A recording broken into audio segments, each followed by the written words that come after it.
Let us now look at some of the key elements that the referees need to look for on match day to ensure a safer yet fair and competitive scrum. The South African amateur scrum laws have gone a long way to provide safety in this crucial set piece in rugby union. The referee, however, has the most control before the putting of the ball and must be vigilant in setting up the scrum correctly. The overriding principle here is safety first, and the referees are to apply a zero-tolerance approach on any scrum infringement where the safety of the front row is compromised. The referee's key safety principles in the scrums are the following. The front rows must not rush against each other. Bind. Early engage. Front row players must not intentionally lift their opponents off their feet or force them upwards out of the scrum. Players must not intentionally collapse a scrum. Tight head, collapsing the scrum.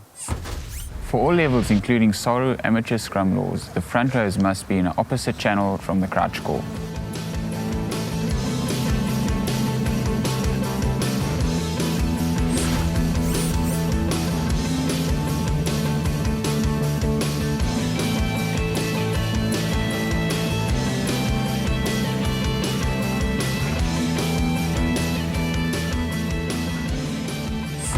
At the levels under 16 and below, when the bind call comes, they must come together passively. Bind.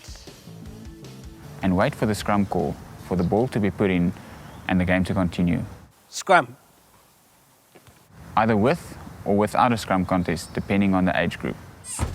With under 16 and below, the ball is put in on the scrum call, as the packs should already be steady and stable after already having come together. Scrum.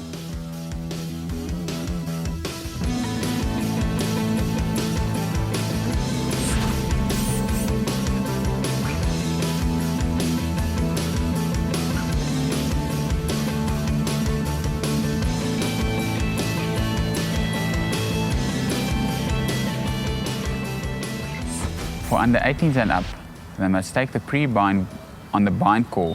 Bind. When the set call comes, Set. the front rows actively engage and the loose head and tight head props have to push and remain straight with proper binding and grips as per law. The referee must seek stability of the scrum after the two packs have come together on the set call, and the scrum must be parallel to the touchline. Set. No stability. The scrum half has to wait for the referee's silent call of yes 9 to put the ball into the scrum. The ball has to be put in straight and has to be hooked. A fast wheel on the axis is unacceptable. Fast wheel around the axis. The referee must also ensure that both teams respond adequately to the cadence of the scrum engagement sequence. A key point, it is the referee's responsibility to set the scrum up for a successful outcome on match day. The referee has to own the scrum until the ball is hooked, and after the hook, it is responsibility of the players and coaches to ensure that teams scrum within the law of the game.